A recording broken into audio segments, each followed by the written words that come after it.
wasn't just my vision, and then it became a shared vision because people thought, oh, wow, okay, that's exactly what we were saying. This is exactly what we wanted to do. Sometimes what we forget is that we only build cultures and we don't provide the money.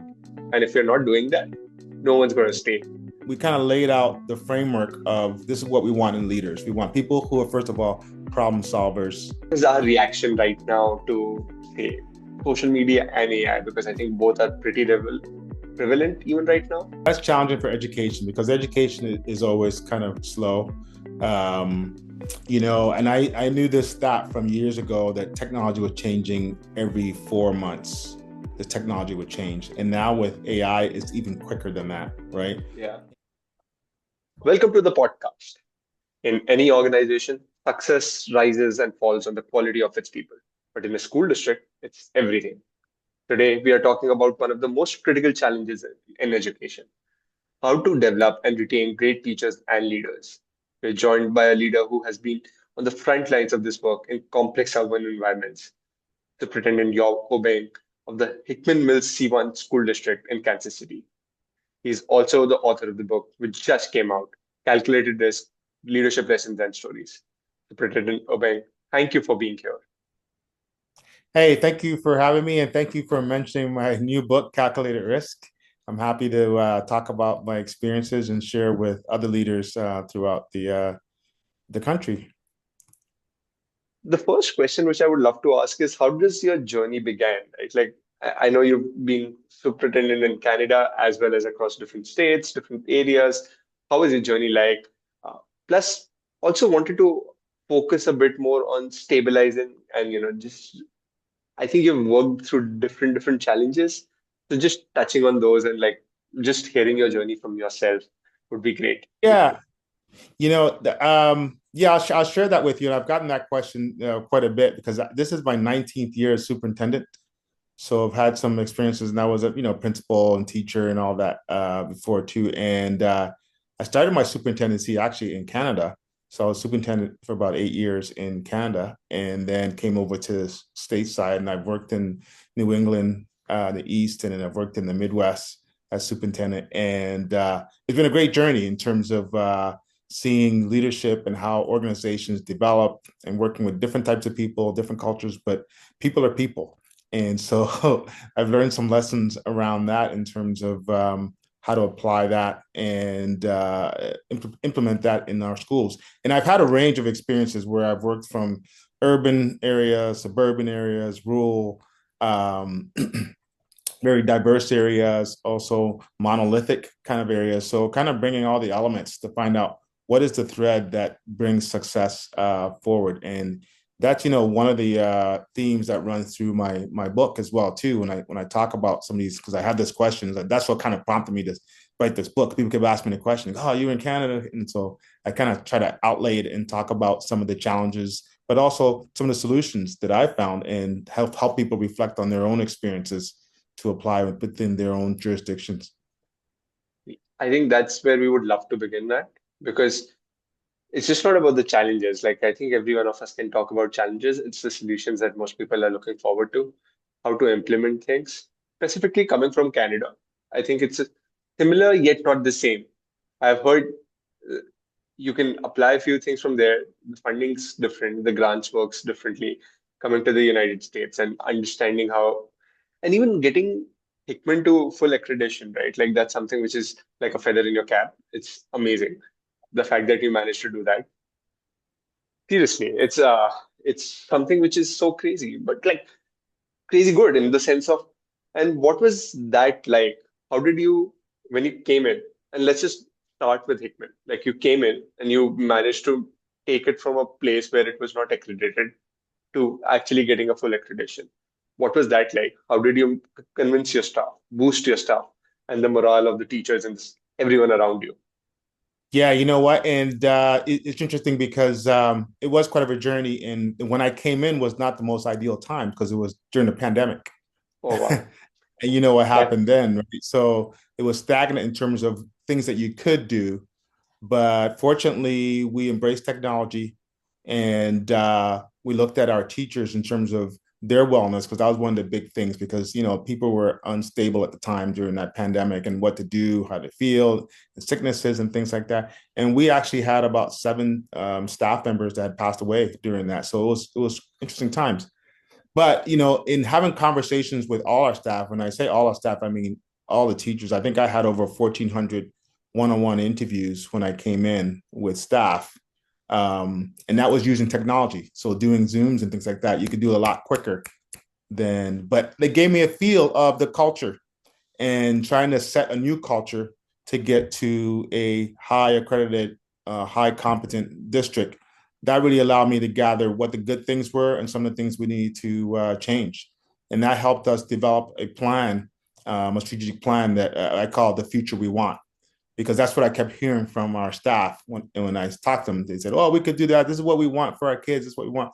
And so we were able to crystallize that into a plan that kind of resonated with everybody. So it wasn't just my vision, and then it became a shared vision, because people thought, "Oh, wow, okay, that's exactly what we were saying. This is exactly what we wanted to do," and able to put a plan in place that every year we saw improvement in not just the academic areas, but also the culture in terms of the school district, the facilities, in terms of the buildings, and just creating a welcoming environment that kids were happy and parents were happy and teachers were proud to be in that district. And that's a hard thing sometimes in urban settings, right? Because they're like, "Oh, we're lowly funded with this and all that," and it makes a challenge to that. Now, it was slightly different than my Canadian experience, because yes, funding is a little different. It's funded differently, and the strategies to get to funding to implement into our schools is very different. So I had to kind of learn that over time. But I'll say, people and kids are the same. They still learn on the same curve,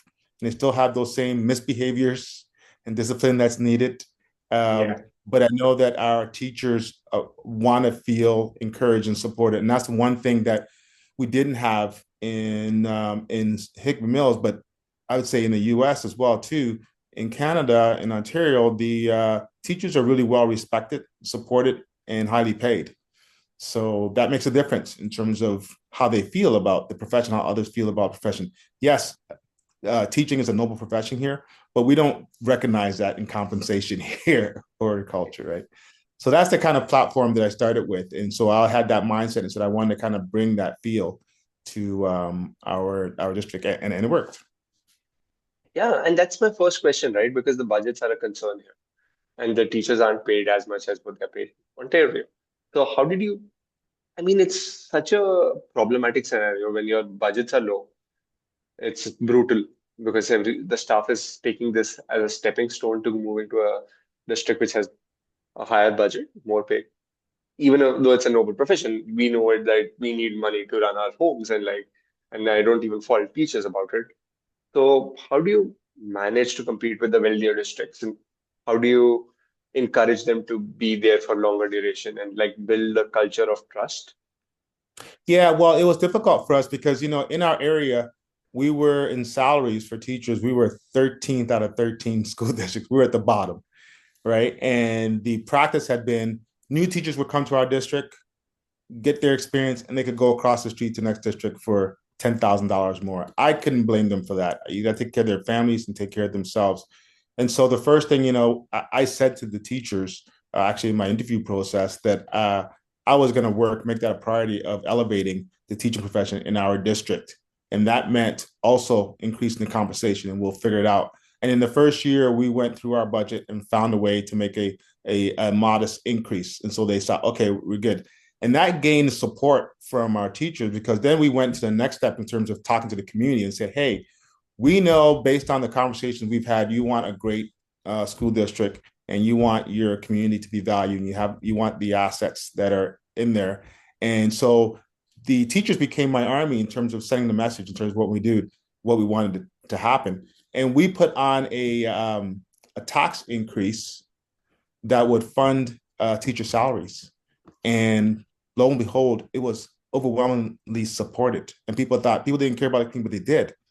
And so that allowed us to set a new stage, and we became number one, the Wow. highest paid teaching salaries, right? And all of a sudden, our teachers started walking with a little pep in their step. They felt, wow, okay. But that came with a caveat, right? Because I was like, okay, well, if we're gonna pay you good money, you're gonna have to deliver on the Yeah. work, and we laid out some principles in terms of what they need to do in the classroom. And they were open to that, like, yeah, of course.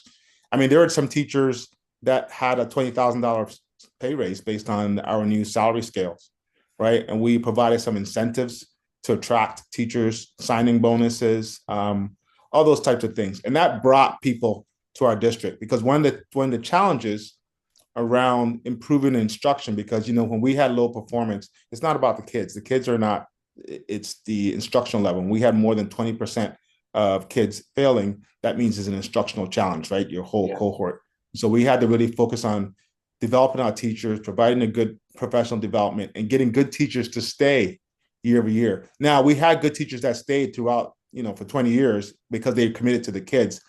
But they do their thing in their classroom, and they had an effect with small groups of kids. But now we're starting to build coalitions of groups of teachers that are coming in and saying, "Hey, we have a mission." And in our strategic plan, laid out a step where we had a goal every year, and we were meeting those goals. And so that encouraged people, and that helped the environment alone, right? Of course, when people get paid more, they feel a little better. They come for the Yeah. money, but they stay for the culture, right? So we were able to attract people, but then we started building a positive culture and that's through appreciations and incentives and things like that. That's absolutely true. And I think the culture aspect of it, right, like which you rightly pointed out, uh, is as important once the money is there. I think sometimes what we forget is that we only build cultures and we don't provide the money. And if you're not doing that, no one's going to stay. And that's exactly how it happens. So Absolutely. when we look at from a perspective of, how districts, and I think, and I can ask you one of those questions because you've been in a superintendency role for 19 years, is that what are the biggest mistakes districts make when identifying and developing their next generation of school principals and leaders? Because you've come in and fixed things. So what have you seen which were issues which you saw? Yeah, well, you know what? The one of the things that I don't think people need to have a target they could aim for, right? So teachers Yeah. want to develop and move forward, but if you don't have a target, they don't know what to develop.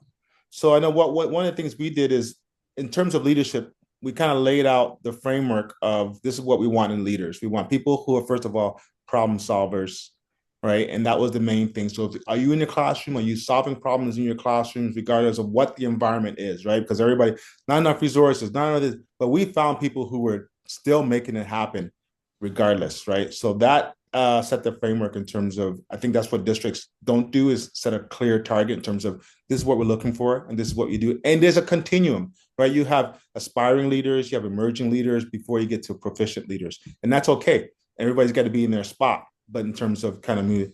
And for me, I was really strategic about trying to grow our own, where we develop a program within our district to help people to matriculate to leadership, right? And the caveat was, okay, you don't have to necessarily stay here. You may eventually take your leadership somewhere else, but that helps the education system. So people were kind of open to that. It wasn't just for us, but we found that we ended up keeping a lot of our people because they liked what we were doing and they stayed, right? In terms of, and even when people moved on to other places, they would refer people to our district, right? And so I think those are some of the things that people kind of have looked at. Create a target in terms of what leadership looks like and help people get there by putting the right supports in place. So when I say supports, for us, we created groups of teams of teachers that would get together and collaborate, and I would pose a leadership challenge. I believe in growth opportunities, so I would give them projects within our districts, and without any pay, mind you, right? So these are people who had the moral purpose; they really wanted to grow. I said, "This is an opportunity for you to kind of develop your skills, and we'll give you feedback." And they were able to do that. And then we had sessions where we talked about leadership and what it looks like. And then I also defined leadership for them. I said, okay, leadership doesn't mean that you want to become a principal or a superintendent.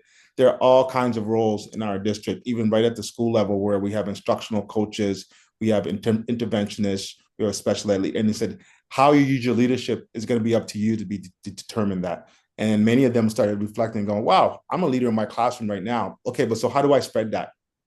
How do you Yeah. spread and shift to your school and then maybe to the district level at that time. So those are the kind of platforms that we set up to give people the opportunity to see that. And then when people saw that we were actually promoting and moving their own colleagues, then they go, oh, okay, they're serious about this. So if we do the right things and we put the work in, we're going to get rewarded by giving you those opportunities. And then it's up to you once you have the opportunity to see what you can do. One of the things which you said that absolutely caught my interest was leadership challenge. I think that's super interesting. So how would you define a challenge? Can you give me an example of it? Well, I mean, there's different challenges along the spectrum. I mean, there's challenges you have every single day. There's problem solving every single day, and there's just the big challenges. So for each individual I talk to, I get them to try to think about their own personal challenges, and it might be shifting to understand technology more, using Yeah. AI or something like that, or it might be more macro in terms of getting systemic alignment around how we deliver math throughout the whole school, right? Someone's at a thing level. So those are the kind of challenges. And one of the things I always say to our teachers, I mean, our leaders, future leaders, is that your job and my job is to implement change. Yeah. When I came into our district, my job was to implement change. We weren't happy with what was there. We have to move. And so any person who's going to be a leader has to be a problem solver, right? And so you have to learn how to implement change. And so change is always happening.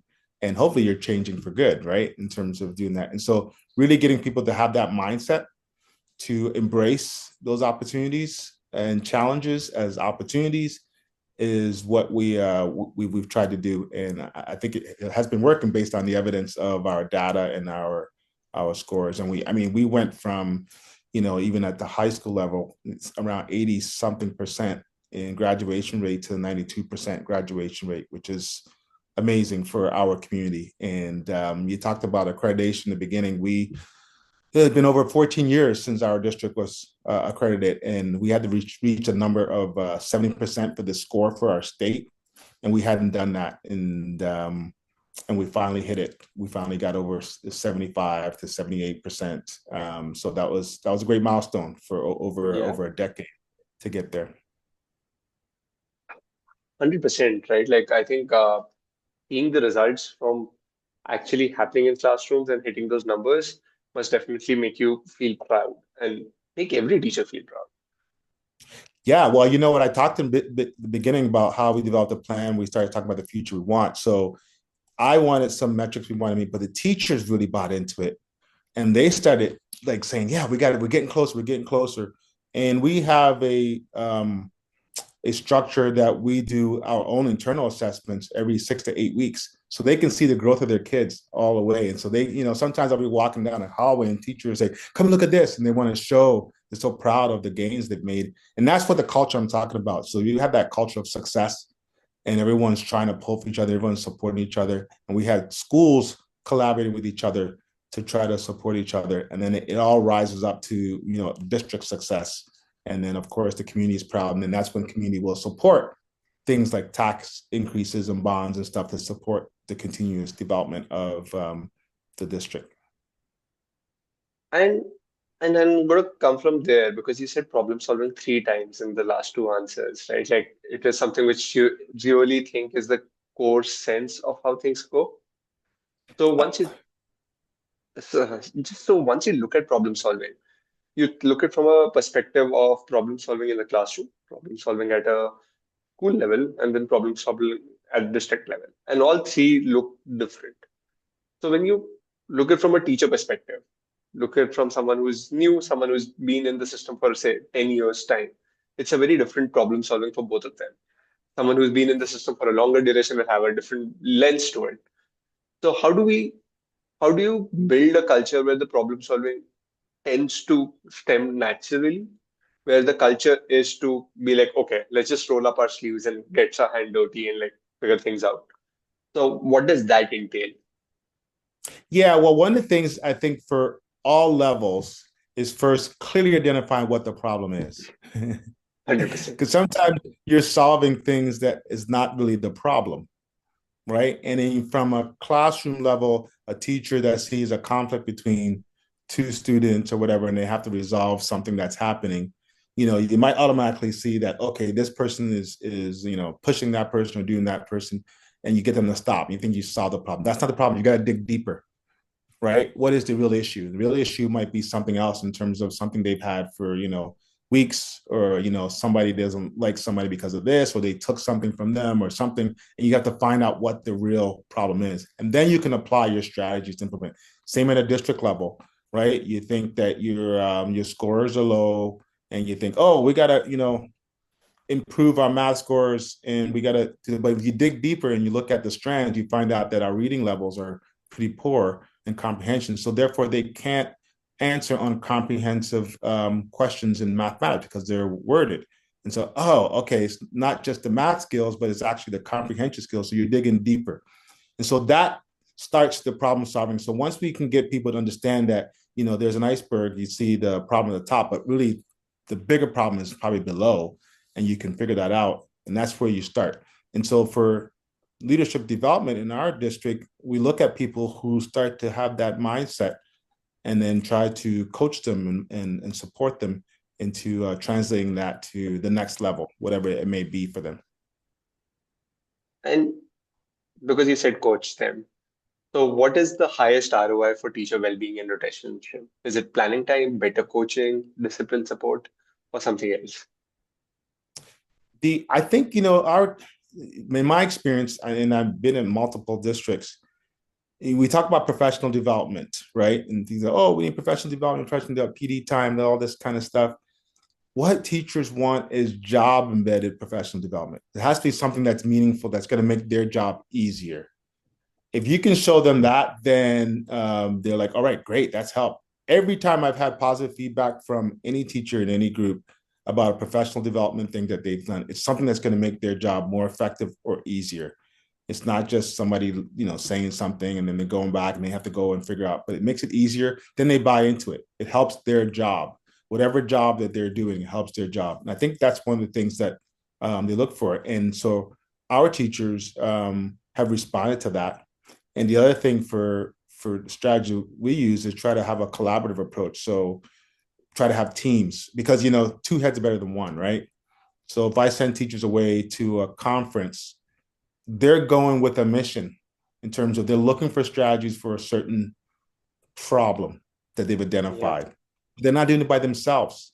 They're doing it in groups. So then they start having conversations at lunch and over, By the time they get back to the district, they already have a plan. Say, hey, we figured this out. We talked this through, and we saw this, and we found this, and they're able to put something in place that we can make the type of change that we're trying to implement.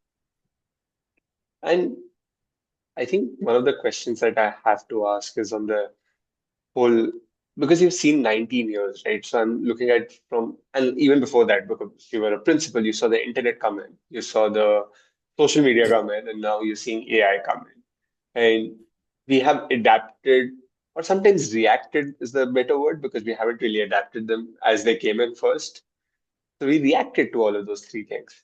So Yes. what is our reaction right now to, say, social media and AI? Because I think both are pretty prevalent even right now, and the Yeah. the kids and even teachers, right? Like teachers and parents and community face it. Yeah, that's challenging for education, because education is always kind of slow. Um, and I knew this stat from years ago that technology was changing every 4 months. The technology would change. And now with AI, it's even quicker than that, right? Yeah. And, we have a cycle in our school. Most school districts have a cycle just for computers, like every 5 years or something, right? So you think about that in 5 years, what the change has happened, even for computer science majors at the university. If you go for 4 years, what you learn in your first year is totally different than the fourth year, right? So we're always kind of behind in terms of doing that. So I'm cognizant of that. And you have to kind of plan to say, okay, we need to become better facilitators and not just have all the knowledge, because we don't have all the knowledge right away, and act upon people who do have knowledge, maybe in the private sector or in other education consortiums or groups that can give us supports to help, and not be afraid to have students, because we're in a technological age, embrace the help to change, right? I've been in great classrooms where the teacher has a bit of technology in the teaching lesson, but they let the kids lead. and the kids just jump right in and they're able to do all kinds of interesting stuff. I remember back, I'll give you an example of back in the days when we started using smart boards, right? So smart Yeah. boards are, but that was, it was like a new thing, went from chalkboards, from slates to chalkboards to whiteboards to smart boards, right? And I remember in the district I was at, we just got smart boards, and I went into a classroom. The teacher was like, "Oh my gosh, look at this. We can do this," and gave a lesson. And I said, "Well, what can the kids do?" And they're like, "The kids? Oh, like, oh, what? The kids, they're not supposed to touch this. This is," and we had a conversation. I went back a few months later. They did a lesson. The students were up and they had hooked up other devices to the smart board and doing all kinds of things. And the teacher was sitting back, and I was like, wow, you see that? Because they are true digital natives. They were born into the age of technology. You get an iPad in their hand, and they've got phones and all kinds of things, that they can react to, and they respond to it, and they're able to facilitate it. And the content is the same leading from the teacher, but now he or she can implement it in a way that allows the students to use the technology to enhance their learning and their peers' learning. And so one of the things I think is we gotta be cautious of, not to be afraid of it. That in the beginning there are things we're going to learn, but we have to kind of keep the safety guards around to protect everybody, but also learn and continue to grow. And if we have that mindset that we're going to continue to grow, and change is inevitable, and Yeah. change is what we want, and we want to prepare our kids for the real world, because that's going to happen when they get into the real world, then I find a lot of success from teachers who have that mindset in terms of in our district anyways. From teachers, I'm coming to principals now. In a district, right? Like specifically, I've seen superintendents talk about two different models of how they work. In the larger, bigger districts, what some of them do is that they let principals decide the nitty-gritties of the schools, and everyone has their own authority to choose. Sometimes they like to collate everything at the top and then pass it on so that every school does exactly the same thing. So no one can say, hey, you're partial to this school versus this. It it leads to both things, right? Like it leads to both have their merits and demerits. It leads to more innovation when principals are doing it at their level. It leads to more better implementation when it comes down from superintendent. What is the model that you follow? What is your Yeah. leadership style? Great question, because when I was a principal, I was one of those mavericks, right? I wanted to like leave me alone, let me do my own thing, let me go. And the district level be saying this, and I'm like, oh man, come on, we want to do this, want to do this. So I mean, I've come with what I call a sandwich approach, right? So we have stuff from the top, but then you have stuff from the bottom at the school level, teacher level, principal level, and then you meet in the middle. That's where the meat is for the sandwich approach, right? So for me, I do believe that we create some standards at the top level and say, okay, well, everybody must do these things, right? But yet we're going to give you some autonomy because we trust your experience and your leadership to do some things within that box to exemplify success.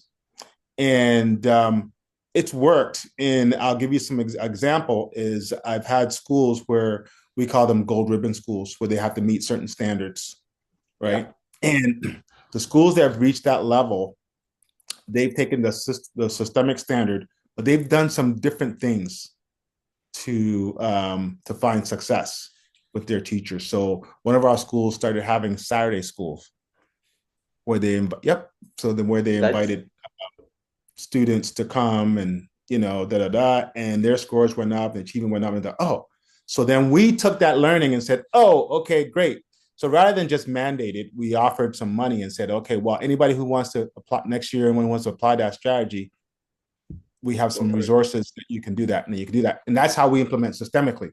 So we get the good practice, we make it systemic, right? So let's show me the good practice first, and then we'll make it systemic. So that was a good example that everybody's kind of doing. And then now scores continue to go. So you see the other schools also improve, and then the parents get engaged in it. They love it.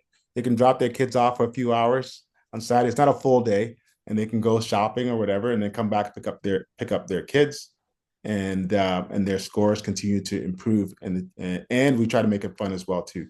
So there's an example of the sandwich approach working effectively and keeping that system alignment.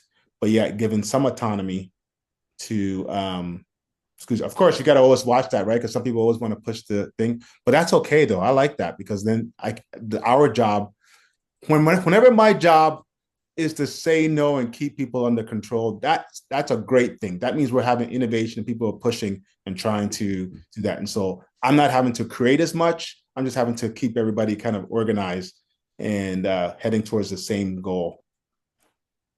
I think there were two major points out of it. The sandwich approach works brilliantly, just the sound of it, because you're kind of doing both, right? Like you're kind of dictating what needs to be done, but you're also letting them have the autonomy to create the innovation, create that, bring in the creativity that comes in from all levels so that you don't miss out on anything. And and that's what my next question kind of comes to. And this is something which I want to bring your book back, right? Like it's the reason why I'm pretty sure you wrote the book was that enough people would have asked you those questions of leadership. Enough questions would have been brought up. What is the advice given to a new superintendent that's coming up? How do you turn things around? So what if you had to condense and give me what's the book about? What why did you give me a gist of it? And I know I'm ordering one. I would want everyone else to order too. So give me a gist. Okay. So the book is about decision making for everyone, really, right? So you make decisions at home, you make decisions at work, but I use a framework called CRISP decision, and the CRISP is CRISP. The C is for clarity of purpose, the R is for risk assessment, I is for informed data, the S is strategic focus, and P is proactive monitoring, right? And so for leaders or decision makers, the C part for me is the beginning of everything. The clarity of purpose. What is it that you're trying to really do? Are you clear on that purpose? Sometimes people think they're doing something, but they haven't really defined what their mission, because that's what I go back to with everything I do. We're going to make this decision. Does it fit where I want to go? Because in our roles as leaders, there are things daily, monthly, yearly that throw us off our core mission. And you need to be able to focus on this is what I'm trying to achieve and have it clearly laid out. So you can go back and say, does this connect to what I'm trying to do? Yes, no, right? And then there's the risk assessment piece, right? In terms of there's a little bit of risk in any bold decisions you have to make, whether if you're starting a new company, whether if you're implementing some new strategies, there is that. And I don't mean risk in terms of taking a chance, like gambling. This is Yeah. about informed data. That's what the I is for. Like you making these risks based on what you know, whether if it's your own experience or that hard data. And then you have to be strategic about it, right? You just don't just go out and just do it. There needs to be a process. And then proactive monitoring is about monitoring the implementation process. And any implementation is implementation dip, right? Whenever you start, if you start a company or whatever or something, there's always going to be a drop. Oh my gosh, we can't do that. We can't get the certification for this. What do we do? And so you have to be able to monitor and be able to and understand that. But I'll also say for leaders, and I talk about this in my book, about some essential characteristics that you need in order to be successful. One is around determination. You need to be relentlessly determined to achieve your goal because you're going to get bumped in different ways, but Yeah. you have to believe that you're going to do that. And then the other characters I bring in just your own experiences. Timing is one, because timing, is it a good time? When is the right time to do certain things? And that all comes into play. So my book is a journey of my personal and professional life, some examples, but also align the framework and also allow the reader to ask some questions about what their experiences are and relate it to what they're doing. And I've had some really good feedback from people in terms of this helping them crystallize in terms of their next actions around things.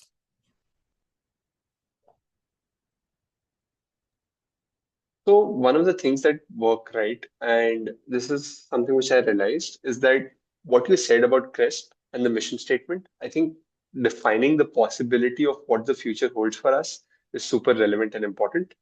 I think most of us don't define that possibility of what it can happen. And then coming to the determination part, and specifically from my entrepreneurial journey, what I've realized is that generally you will go through a breakdown before you go through a breakthrough. Right. So essentially, you are okay with that breakdown, and then you do the breakthrough, and then everything changes. Yes. Right. You So have to get through that breakthrough in order to see the other side, right? yeah, Yeah. that's the only way. There is no other way that we can do anything about it. Right. Before I end this podcast, right, like, and it's been absolutely lovely, is we asked Superintendent, the previous one, to give us a question for the next one from the podcast. And I think you answered it, but the question was, what is that internal monologue you rely on when you face a major setback, a bad news, a policy failure, your right hand resigning? How do you process that professional and even personal failure, right, without letting it go into a burnout, without you dropping back? Yeah, you know what? And that continuous renewal for ourselves as leaders is important. And that positive self-talk is important.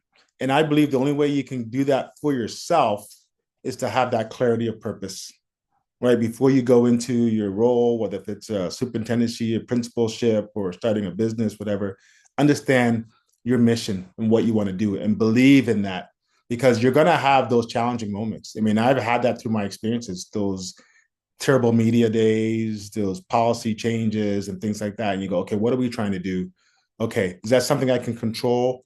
No. What can I control? I can control my behavior and my response to what my clarity of purpose is. And that helps to get through and say, yeah, you know what? I'm still on track. Regardless of what the world is doing around me or trying to do to me, I can control what I want to do because I have the clarity of purpose around this. And that helps me to continue to make those crisp decisions as I move forward. Thank you so much, Superintendent Opang. It's been an absolute pleasure to interview you.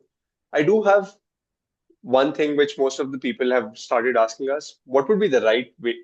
Two things. First, how can we buy your book? That's something I have to put it. And second, Okay. how can they reach out to you? Well, I'll give you my link for my website where you can access that information. But you can go on Amazon and put in calculated risk, Yaw, and it should come up and you can order it right off of Amazon, right? In terms of doing that. If you want multiple copies at a reduced rate, go to my website, send me a message, and I can give you a cheaper rate for multiple copies. That sounds amazing. Thank you so Yeah. much for taking out this time and doing this interview with us. All right. Thank you. Hey, keep in touch. I'll let you know when I cross the border. You never know. Absolutely. Thank you for watching. Join our journey at TomoClub